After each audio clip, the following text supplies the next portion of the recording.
Welcome to the Mobile Workforce Podcast, where we sit down and have real conversations with business leaders that have been where you are. During these interviews, we'll dive into what it takes to improve systems and champion processes that maximize performance. Each week, our trailblazing guests share their experiences and understanding of the workforce to help inspire change, challenge our thinking, and share what it takes to successfully travel the road to profitability. Now here's our host, co-founder and chief evangelist of About Time and WorkMax, Mike Merrill. Hello and welcome to the Mobile Workforce Podcast. I'm your host, Mike Merrill, and today we are sitting down with my friend and our customer, Josh Edwards with Expedition Contracting. How you doing today, Josh? I'm good. It's been, it's hot. We're in Arizona. Yeah, we're in your office, right? We're in my office, which is nice right your now. Comfortable chairs. Nice, cool, yeah. Nice red chair. So you and I were talking a few weeks back and talking about a visit to just come by and check in on you and see how things are going. And we were having a pretty interesting conversation, and I thought, it might be fun to bring you on the podcast and just talk about your journey in construction and a little bit of your history and what makes you tick in your mind. Even though you're not a huge shop, you are invested in technology. Technology's been important, right? Yeah, it's been huge for us because I know early on when any business owner first starts, you're just trying to figure it out. Still trying to figure it out. Right, I don't know if you figured it out yet, but I'm working on it. Yeah, so am I. It's an ongoing thing. But I think early on I really figured out that technology was going to make life easier. I didn't want to have to. I was just tired of writing everything down and trying to remember how to write everything down and whatnot. And you know how that goes. When you do that, you forget stuff. So Technology I've learned it's real simple. Initially it was just sending emails right away, to myself or to my wife who was working in the office at the time. Just to try to make things easier for life for us. And mobile phones, smartphones, apps have been amazing. So that's been a journey all on its own, as you obviously know. Yeah, for sure. So how long have you been in business right now so far? We're close to 15 years now, which is, it doesn't feel like 15 years. It feels like don't blink. 6 months. Yeah, so it went fast. That's for sure. Yeah, so let's talk about that a little bit. So you, from what I understand, you pretty much got into construction right out of high school. Is that kind of? Yeah, my dad owned a little electrical company, and I figured out early on that I was tired of crawling through attics that were 150 degrees in Phoenix, and I wanted to work smarter, not harder, and so I decided to go apply for some builders, and I ended up becoming a superintendent for a couple different companies, and then eventually started my own company, which was the ultimate goal. Once I figured out I might be able to make a little bit more money than I was making for someone else. So. Yeah. So you had mentioned before we were talking here on the podcast that you thought, well, maybe I can get by with working maybe 30 hours a week if I start my own. How did that work out for you? Yeah, I'm still waiting for that. Let me tell you. So working 30 hours a day now, right? Yeah, right. With 12 different bosses. Right. Sure. It's just you think every business owner I think initially goes into business thinking I can do this and make a lot more money for myself and work a lot less hours, and it never works out that way. At least I haven't found anyone yet. I've had that conversation several times. So yeah. Well, you obviously have passion, or you wouldn't have done what you did, right? Like you took that plunge at some point. What do you think? So part of it obviously was having control, and you hope to work less and make more. Right. You probably worked more and eventually made more. Yeah. That probably didn't happen right away. Yeah. Probably lean times getting started. I mean, tell us about how you grew your business to what it is today. Well, initially it was me working out in the field. Obviously swinging hammers and running drills and whatever and fixing stuff. I really enjoy fixing things, believe it or not. So kind of started out in that handyman way of building. I thought I was going to build custom homes, and I'm still waiting to build custom homes 15 years later. But I enjoy doing things that no one else will do. Okay, that's interesting. Just kind of random stuff, and that's kind of how we got into healthcare. we work in some bigger healthcare facilities now, which is a whole different challenge, and it's everything from politics to you got to pull special permits to work there, and you got to you spend a lot of time training and learning the systems of where you're working, and but I tell you what, it's nice working at 72-degree temperatures versus out in the on heat. a roof. Yeah, in Phoenix, that's for sure. Yeah, oh, that's interesting. So most of your work's in the Phoenix metro area? Yeah, most of our work is in the Phoenix metro area. We try, early on, we just went wherever the work was. I wish I could work in Flagstaff all the time. That'd be great. Nice. But realistically, Phoenix is where it's at. It's the biggest market. So, we try to stay here for the most part. Yeah, so I think it's interesting. You already mentioned, you're hoping to work less hours, make more money, and again, maybe you're in a position you could do that a little easier now than when you started. But on the other side of things, it feels to me like you're kind of an early adopter of technology, and even you're not running a huge operation, Right. You don't have hundreds of employees, so sometimes companies wait to put technology in place when they just cannot handle it anymore. Like they're just going to burst at the seams, Right.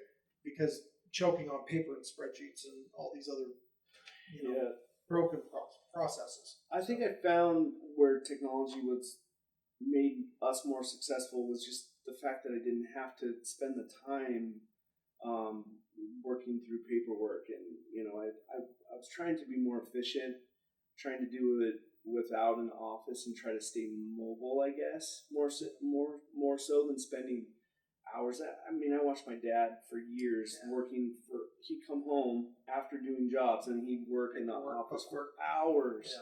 Yeah. And I've got a family. I don't want to do that. So that was part of it. And so we've always kind of looked to technology to make things easier on the office side. The building is building. Construction is construction. It's the office side that's hard. So we tend to try to find systems that are going to work for us, whether that's mobile apps, mobile phones, guys having iPads or computers in the field, which technology in construction in the field is always a challenge too, because things get broken. So, yeah, it's a rough environment, right? It's a rough environment. So, aside from the Phoenix heat, you're talking just hammers and people are bull in a china shop, right? Right. If somebody could make a screen that was not indestructible, I think they could be bulletproof glass. Yeah, billionaires, right? Probably true. Right. So one thing too that intrigued me with your story is you're pretty mobile. You run pretty remote. Even to meet here in your office for this podcast, it was like, well, I don't go into the office much, right? You got a space here, but right. Tell us about that. Yeah, realistically, I'm in the office a few days a week at most. I'm really out. I'm out, shaking hands and kissing babies. Really, I feel like a politician sometimes, right. But realistically, I'm doing what I need to do as a business owner. I'm trying to, make connections and networking.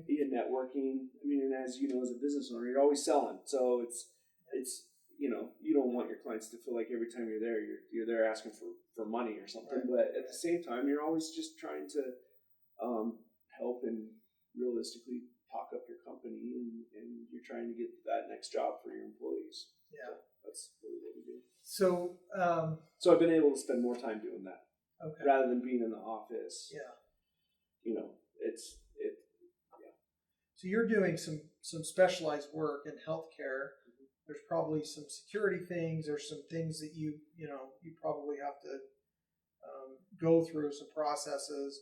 You probably have more qualified people than just hiring general laborers off the street, so to speak. Tell us about that a little bit. Yeah, it's just the people that I look for, guys that are, for the most part, they've been in the field a while. They understand the business and they have an eye for detail. Because when you're working in healthcare, you can't.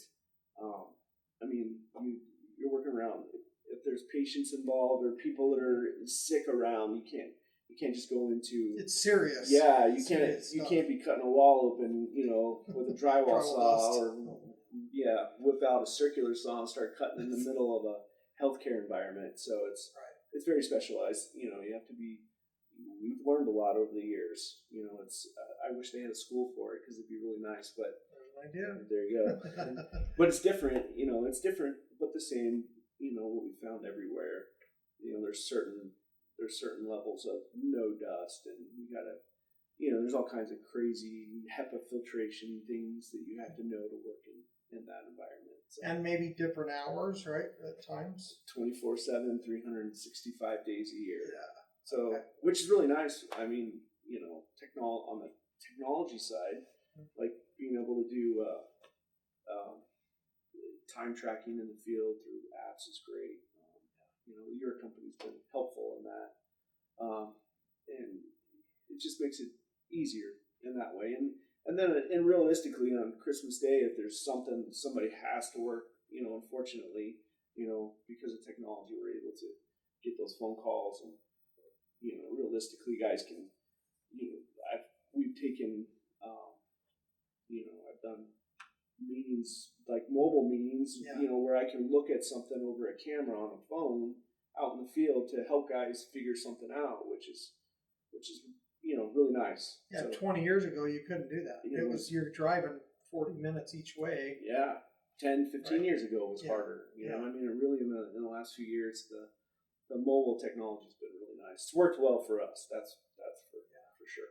Well, and I know with our company, I mean, you partnered with us about 6 or 7 years ago. It's been, you know, almost the onset of our cloud solution. So you were a real early adopter, and I think you even looked at our on-premise system, and you were more leaning to the cloud. So tell me about that a little bit and why. Well, affordability. I think initially that's a great point. Yeah. was we could afford the WorkMax because it was a per user. Mm-hmm. You know, we were paying the license per user versus a huge system. We're not a big company, so server based and having a server. As we bring more employees on, our company, you know, our profits go up, so we're able to justify, you know, spending that money per employee versus having to buy a huge system. So that was huge right there. And then geofencing, because we're such a mobile company, we do work everywhere, knowing where guys are at all the time. You know, the accountability is great. Yeah. So, and that's even changed. I think when we first started with you guys, you know, geofencing was tough because you know, GPS, people were freaked out about it. Who's tracking me? It's newer, right? It's new technology, and you know, people would complain their batteries on their phones were always dead, and you know, things to work through. But with technology, it's always that way. Yeah, and it keeps getting better. But you were early enough through the gate that I think you probably took a few of those bruises and lumps early, but you've been enjoying the benefits for a lot longer now that you did that, right? There's always a curve, so yeah, there's always a curve for sure. But yeah, and the nice part about it now is when we bring people on, you know, it's I think people are used to the technology now, so they're more apt to use you know, an app like the WorkMax app, like you know, and it's part of our company culture now. So people the guys in the field know that, hey, this is how we roll. This is how we do it. Yeah. So it's just part of it. So, which is great. Yeah. And it took a long time to get there because initially, you know, our older guys didn't want to use the apps. It's hard. Or guys who aren't comfortable with technology, they don't like it. You know, but now it seems to be kind of becoming part of that culture. It is the culture. Yeah, and you're hiring. It's, you know, a little older generation. Mm-hmm. It's not the young kids probably right out of high school super often that might be more used to the technology, right? These other guys are probably just a little bit different generation. Yeah, and it's funny because you get a kid, you know, 20-year-old kid right out of high school, or even, you know, kind of drops out of college or figures, hey, I don't want to spend a ton of money in college and I don't know what I'm going to do with my life. Those guys you tell them they got to get an app. They're like, okay, well, what's the name of it? And they've got it, and it's down, it's done. It's easy for them, but when I hire the guys that are in their 40s, you know, guys our age, they're like, oh, do I really? I swing a hammer for a living, you know, not a phone or. Let me get my kids to help me get the app. Exactly. Can you hire me a laborer just to do my app stuff? You know, But yeah, then I think as the guys get used to it, I think they've found probably because guys like you are designing it and you understand that part. It's made it real simple for older guys to figure it out. Yeah. Because as an old guy, you got to be able to figure it out. Right? So what is it that you love about construction? You mentioned you like to do the stuff other people don't like to do. You're kind of in a niche-y, pretty specific, unique specialty. Yeah. So what is it about that keeps you captivated and attracts you? Probably, I don't like to do the same thing every day. If I had to go to an office and sit behind a desk every single day, I'd go nuts. I would be a bear at home. My wife would not like me. But so doing that, being able to figure things out, to fix things, really to help people who can't find a company or somebody to do it. A lot of times we'll do it, we'll jump in. It's kind of how we got into healthcare. Was somebody asked if we could do this, and I said, well, yeah, we can do the work. That's easy, but you're gonna have to learn all this other stuff along the way, which we did. So yeah, I had a funny story actually about this. One time we had this. We were working at this facility where they used a special substance, and somebody spilled it, and it happened to be a radioactive substance. Oh, yeah, really? So, yeah, and it was and they had tracked it out through this facility, and they couldn't find anybody to do any of the work, to get it done, and I mean, we're not government, so we don't deal with radioactive stuff. Right. But it was like, hey, we just need some flooring, this special flooring. We met with some scientist people, and they're like, okay, this is, they had the Geiger counters and all that stuff, wow. And they're like, hey, you got to wear these suits, and they explained everything to us, and we're like, okay, and it took us, a day to do that cleanup, and really it's not like we were cleaning up like sucking up nucular sludge or something. Green footprints off of the tiles. Right, some little drops in this flooring that we had to remove and clean up, and then just, we did that kind of work. And that's the most random one that we've ever done. Wow.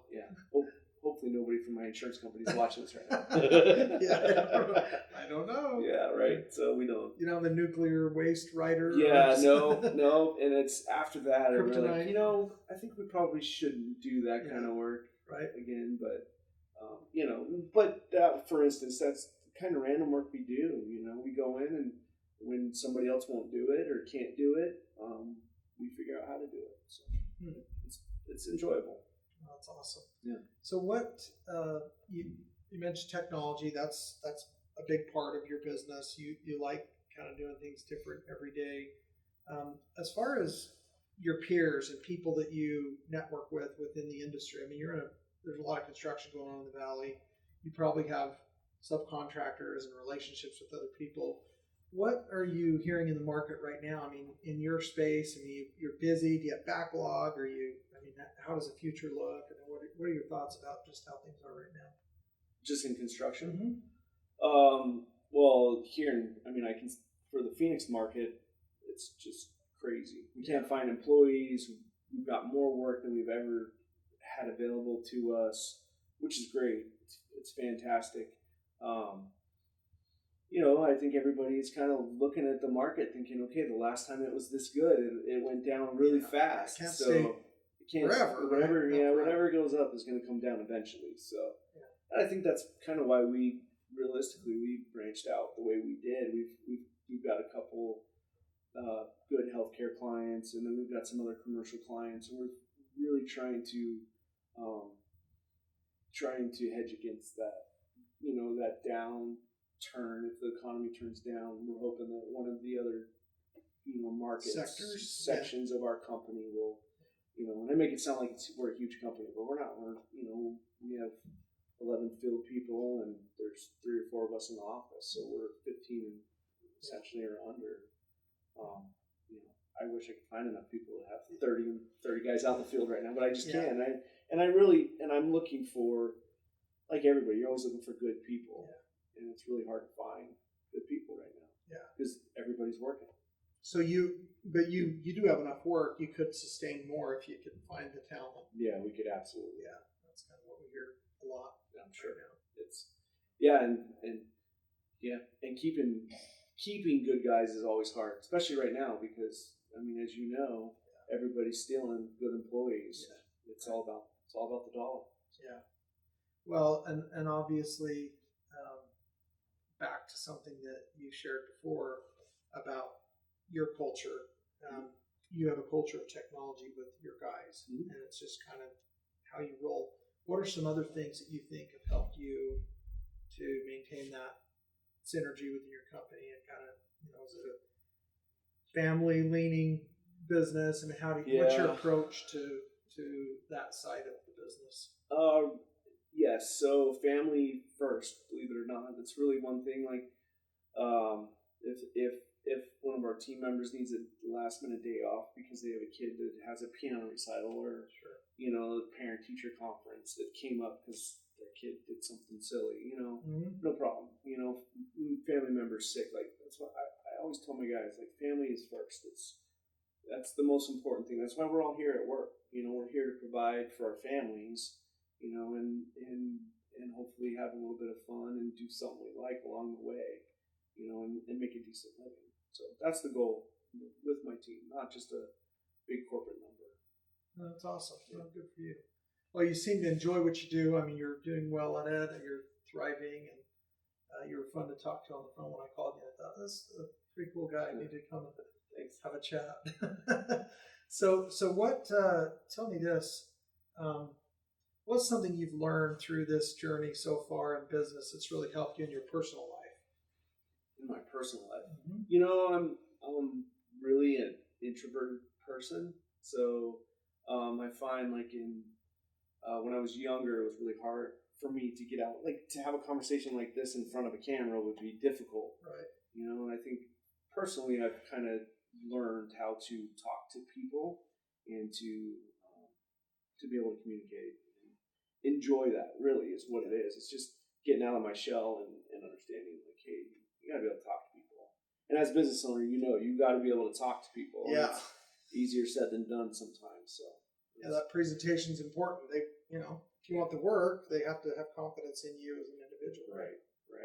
Yeah, and you got to figure out how to do it so people aren't like thinking you're like a used car salesman. Yeah. Not that used car salesmen are bad, but right. You want to be honest and people genuine, feel comfortable. Authentic. Yeah, exactly. So I think that's something that the genuine and authentic stuff is hard. It's not hard for me, none of it. Yeah. But really, it's just being quiet and confident, but being able to have that conversation with people and really just really to be able to help them was our goal. See, and I think too, especially in the specialty that you're in, it's important that your guys are that way too, right? They've got to present for your company, right? This isn't a concrete site out in the West Desert, right? Right. It is definitely something that has been it's an ongoing challenge because, and I tell my team all the time, like image is everything where we're at, because when you're working in a corporate setting or you're working in a healthcare setting, if you come to work looking like rough, people aren't they're not going to call you back because they're just not comfortable with that. So having guys that are dressed nicely, or construction workers realistically that have a collared shirt on or a nice t-shirt and a pair of jeans and some work boots, and then to be able to have a conversation with them is huge. To be able to communicate with them and feel comfortable, is really it. So do you have training? I mean, is it more just your culture and just the people you choose that are already that way? I mean, what's your secret? Yes and no. Yes and no. So culture is huge, and it's one thing that I'm constantly telling the guys is out in the field. Anytime we have a company meeting, which is nice. Zoom has made those kind of, we do a lot of that stuff through phones now, where we don't have to bring everybody into the office technology wise. But it's constant. Like, hey, image is everything. Make sure you're taking care of your clients. It's really getting back to the old ways of if you have a client that's this might sound old fashioned, but yes ma'am or no sir or thank you, thanking clients for the work realistically is huge. I think people forget that we're getting paid by someone to do that job, so it's important that we remember that, and that we're not God's gift to those people that are paying us to do the work. That client is a gift to us, and we need to treat them that way. And when you do that, I think you get repeat business, which we have. That's great. So your guys are appreciative, and they let the customer know that. They do, and yeah, I love that. yeah. It's customer service is big. So. Cool. So the last question I'll ask. So what is Josh's superpower? Like, what's the thing that you're just good at it? What is my superpower? Yeah. Could be personally or professionally. I mean, what's something you've really figured out that served you well? I can fix things. So really, I would say my wife was always saying that, you can just fix things. You can figure it out. I have a son who loves to just take apart things, and I'll come home and I'll have a box of things to fix, because he's taking everything apart. Right. But that's how I was as a kid, when computers first started coming out, I was taking them apart and trying to figure out how to put them back together and make them work again, or take this part and that part and make them work. I never really got good at the computer side, and that's for guys like you. But in the field, it's real nice. Taking old buildings and making them new again, or retrofitting things in a healthcare facility, or if there's a whole bunch of old pipes, or there's an old ceiling grid system that needs to get fixed. We figure out how to do that kind of stuff. So, which has been good. Yeah, it's turned into your career, right? It's kind of turned into my career. Fixing things, fixing stuff back together, or doing things, figuring it out, right? Long ways from building houses, which is where I thought we were going to be. Maybe you'll get some jobs here down the road, right? I enjoy this part of it, so it's been fun. Awesome. Well, it's been a lot of fun sitting down. I appreciate your time today. It's good to get to know you as well. I look forward to continuing this friendship on into the future. I look forward to it too. Well, thanks for having me. Thanks, brother. Appreciate you. All right. Thank you for joining us today on the Mobile Workforce Podcast, sponsored by About Time Technologies and WorkMax.